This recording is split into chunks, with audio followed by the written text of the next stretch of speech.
Alright, how's it going, everybody? My name is Infamous Isaac. I'm here with a video on Rogue One, a Star Wars movie. And I wanted to go back and finish the rest of the Star Wars movies that I had left to watch because I still had two more. And Reaper brought it to my attention because he also watched the Star Wars movies, and those were two that he mentioned. I was like, oh shoot, I forgot those were even movies. I should definitely give those a watch.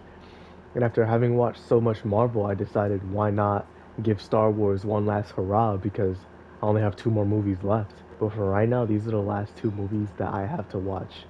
Without further ado, let me get into Rogue One. So for non-spoilers, I want to say right out the gate that this movie is definitely an 8 out of 10. When I first started watching it, I was like, this is alright. The first half wasn't really impressing me or wowing me, but the second half was some of the best Star Wars I've ever seen, bro. This movie holds up pretty well because of that second half. It's so cool. As a fair warning, this movie does require some prior viewing to really understand where it takes place and to have better understanding of the stakes of the story. So I recommend watching Star Wars A New Hope, but that's really it, honestly. That's all you really need to watch. The music was great though. Star Wars always has amazing theatrical musical pieces. You have the characters were alright. I can say that they were pretty forgettable in some cases because at the end of the movie, I only really knew the main character and the second main character's name, and that's really it. And that's not to say that they were bad characters, it's just literally I couldn't tell you what their names were because I enjoyed some of them, but for the most part, a lot of the characters are just faces that you put names to, and that's basically it. The story itself doesn't really pick up until the second act, but the second act, once it starts going, oh my gosh, oh man, it's awesome. Genuinely so cool. Like, how, I don't know how, but this movie made me go from almost falling asleep in the first half to literally so engaged and had me tearing up and crying in the second half. It was such a complete 180.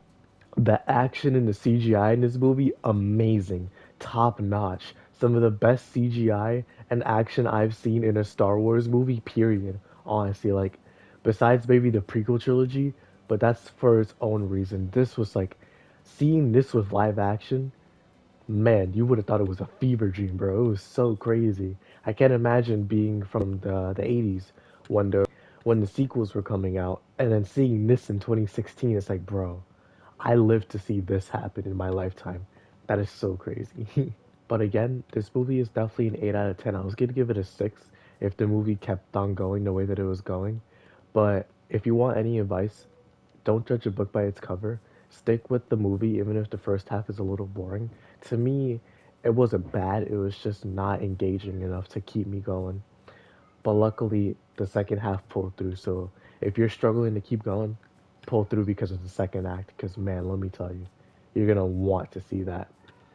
But again, watch A New Hope. Whether you watch this movie first and then A New Hope, or A New Hope and then this movie, but you need to watch A New Hope, no matter what happens. But yeah, let me get into the spoilers. So as per usual, know that I will be delving into Rogue One spoilers. If you don't want to be spoiled, I recommend clicking off the video now. You have my opinion in the non-spoilers. If you want to come back, my video will always be here, but if not, then please just go watch the movie so you don't get spoiled. Okay, so this movie starts off with Jin and her two parents, Galen and Lyra, right? So Galen and Lyra are talking to a guy who shows up who's from the Empire. He's a director, right? The whole end goal of this movie is to build the Death Star and just basically make it fully functional. Galen goes up to talk to him, and the director's like, "Yo, we need you back, man," because he used to work for the Empire. And so he's like, "Nah, man, I can't do it anymore." And the director's like, "Listen, man, we're gonna have to take you whether you like it or not. So please just make this easier on us." And so Lyra goes to shoot the director, but since he had stormtroopers with him, they kill her. And so Galen is forced to leave, right? And they had Jin hide out the entire time. They told her to find Saw, right? This guy. And we don't see her until she's an adult because we have a time skip happen. And so we see two other people. Bodhi, who's a fighter pilot who went to go see Saw, and then you have Cassian, who works for the rebels and he's trying to get information on the Death Star. So we see Cassian get information on the Death Star, and then you have Bodhi, who went to go see Saw, but the group that works for him kidnapped him and they put him in jail, right? Then we go back to Jin. She's a lot older now, and she's in prison, right? So she's gonna get transported to a labor camp, and rebel forces actually ambush that cargo, right? And so they free her and they bring her over to the rebel army base. So then we see Cassie in there. She meets him, and the whole point is basically we're going to go find your father, right? So Cassian, Jin, and K2 K2 Cell, they all go to find their dad, right? To find her dad at Saw's place, right? And Cassian gets orders from one of the generals like, "Yo, if you find him, kill him. We can't afford for him to continue working on it, right?" While Jin has hope that her father didn't just betray them, right? So Saw is basically an extremist, so when they get there, they have to be careful. They get there and they find someone who's a practitioner of the Force. Jin is talking to him, and he's Donnie Yen. If you recognize him, maybe it's from John Wick 4 or something else, but he's here and he's cool. And so while Jin and Cassian are trying to find Saw, right, the rebel forces on that planet who are extremists attack the stormtroopers that are occupying the planet, right, because they're trying to find the fighter pilot, aka Bodhi. And so war is going all out. It's going crazy. Donnie Yen's character helps out Jin and Cassian, but then they all get captured by Saw's group, right? Then they go meet him. Jin and Saw have an important conversation about how she's basically hurt by the fact that he never went to go find her, and he was basically doing it so that she wasn't in danger, right? So that she could live on.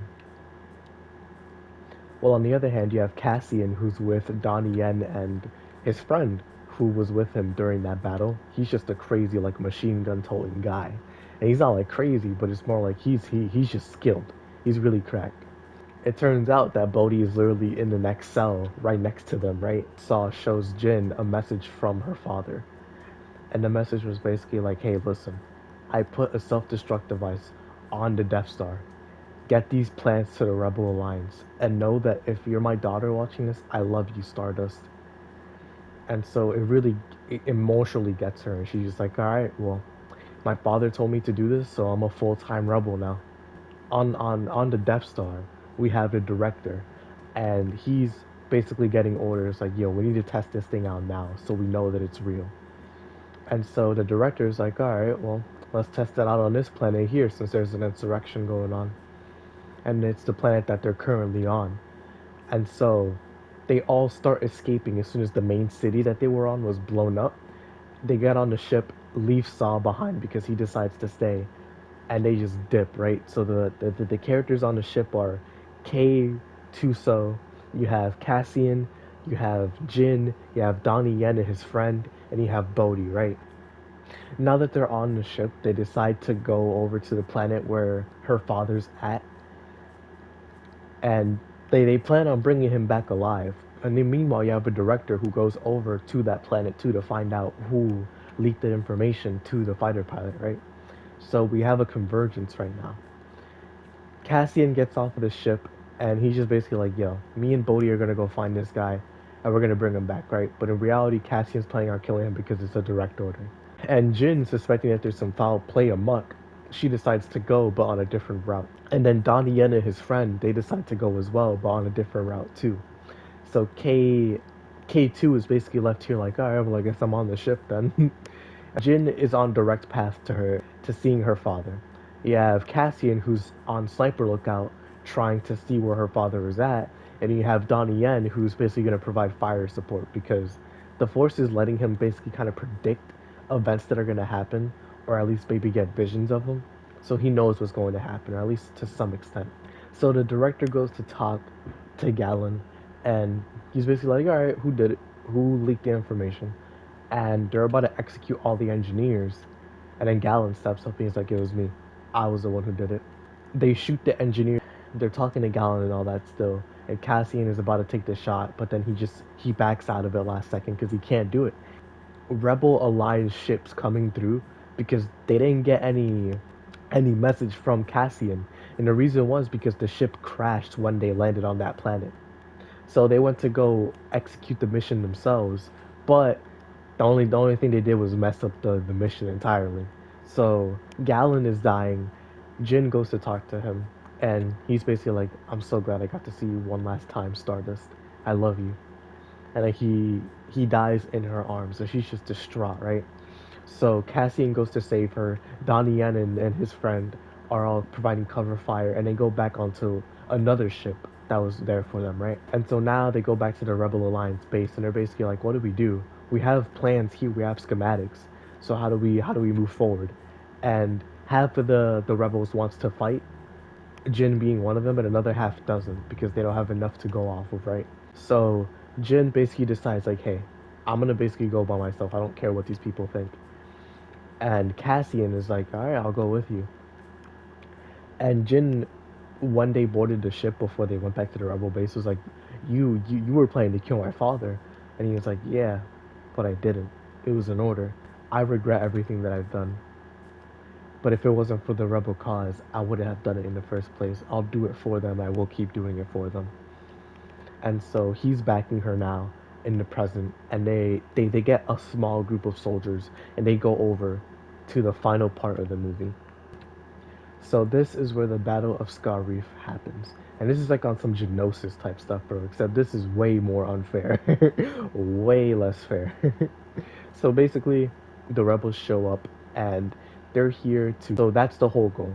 Get the codes to find where the weakness for the Death Star is that Galen implemented, right? So first they have to get into the building. They manage to sneak in, and once they're all ready, all hell breaks loose. So we have three groups basically. We have Jin and Cassian who are infiltrating along with K2. We have Bodhi and everybody else with like Donnie Yen and everybody who are outside fighting the battle. And then we have the Rebel Alliance. So we'll see them later. And they're all fighting the Empire. But they're basically going through the base. They manage to get to the point where they can find the codes, but K2 dies trying to defend them. And K2's a robot, by the way. I don't know if I mentioned that. But he dies defending them, and now it's just Cassian and Jin. So they get the codes, but then the director finds them, and so he's just shooting at all of them, right? And so Cassian stays behind to basically deal with them, but he gets knocked out. So now it's just up to Jin to go up to the antenna to transmit the codes to the Rebel Alliance that showed up. Back on ground zero, we have Bodhi who's on the ship. They're all fighting. They're trying their hardest to break the barrier that's blocking it, because that was also his job, right? Getting the rebels here breaking the breaking the barrier for all the rebels to show up, right? So they managed to break the barrier, and the rebels start pouring in, but the battle is not even. It is not even at all because Darth Vader and the Death Star start showing up. Jin manages to send the codes to the ship, and basically it's like, man, we gotta leave. We gotta go. Because Jin and Cassian are basically left there for dead. Bodhi died. Donnie Yen and his friend died. All of the rebels are basically dying or have died. And now it's just Jin and Cassian. Because they managed to stop the director and they left, but they can't leave. There's no ships left. And even if they tried, they would have died because the Empire is literally surrounding Scarif. So the codes, they are reached, they get sent, right? And so they're just trying to pass along the codes to the most important person in the Rebel Alliance, and that person is Leia Organa, Leia Skywalker. And this is where this movie oh my gosh, I just gave me goosebumps, bro. Holy. So this is where this movie connects to A New Hope, because literally this movie is seconds before the start of New Hope. This is how the movie starts. And Darth Vader is literally going through Leia's ship and just killing everybody. And this is where we see the scene where he lights up the hallway with the red lightsaber. And Leia gets the ship. She puts the chip into R2D2 and they send it away from them, right? And so she's gone. And that's the end of the movie. Literally, that was the last ray of hope that the Rebel Alliance has, because Scarif was a complete loss on most fronts, except for the fact that they got the codes to destroy the Death Star. That is the most important part. But besides that, they lost so many people. And it's crazy too because I thought they none of them would have died. I thought none of them would have died, but everybody died. It's crazy. It's actually crazy. Okay. So I have to say, after, saying the story and everything, this movie's second act carries so well. Oh my gosh. The first act, like, yeah, you have to introduce the characters and you have to set the stakes and story and everything, right? You have to lay all the pieces together. But the way that they bring them together in the second act, it's so cool. I remember reading the Wikipedia page for this movie so I could remember what happened in it. And one of the quotes was from a director, I think, where A New Hope was where a kid born in like peace goes into war. This movie is a girl who only knows war, who is fighting for her peace. And it really shows that with the way this movie ends. Because, oh my gosh, it was crazy. I never had such a switch in opinion so fast as soon as something started, man, because it also was aided by the fact that where they fought on Scarif is in Star Wars Battlefront 2, and I played that once, right? Only once. And because it was in that game and because it's from this movie, I thought that was so cool. And that was the first tick. And the whole action and fighting and the story, it was just building up so well. And it made me think like, what if the original trilogy was made with today's technology? Would it look like this? Would it have been this crazy? And it just made me think like, man, how would that have turned out? Because this movie's second act was so engaging and crazy. But yeah, my opinions stay the same. I think that the music is great, the action and the story were good. The action, the best part for sure. The CGI looked great. Star Wars always has a great way of just making their ships and their fighter pilots and their space look so cool and their space travel too. It's awesome.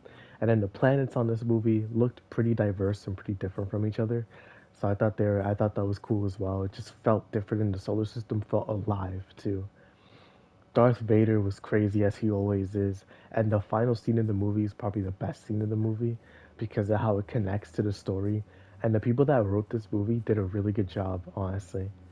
Because like I know that people have complaints with the plot holes, but let me know down below if you have any that stick out that I didn't mention, because I can't really think of any. But it's to their credit, it's also hard to do that when the first Star Wars movie came out in 1979 and you're making this almost 40 years later. So it's hard to plan something before when A New Hope definitely didn't have Rogue One planned from the beginning. There's no way. I also wanted to add that the ending for this movie with Cassian and Jin sitting on Scarif just hugging as the Death Star destroys the planet, man, that really got me to tear up bad. And I didn't like no other Star Wars movie has gotten me like that except for the end of the the final movie in the original trilogy and Revenge of the Sith as well. So this movie just the fact that it did that for me was great. But yeah, this movie is a solid watch. I'll definitely give it an 8 out of 10. The first half is a 6, the second half is an 8 for sure. But I'm gonna be generous and say it's an 8 all around. It was a fire watch, honestly. But yeah, let me know down below what you think of this movie because I really enjoyed it. I don't know if that's like a divisive opinion or not, but let me know. And put a spoiler tag by the way, so people don't get spoiled for this movie. But thank y'all for watching. I hope y'all enjoy. Next Star Wars movie I'm gonna cover is Solo, and then after that we'll see where we go from here. But I hope y'all enjoy, and I'll see you all in the next video. Peace.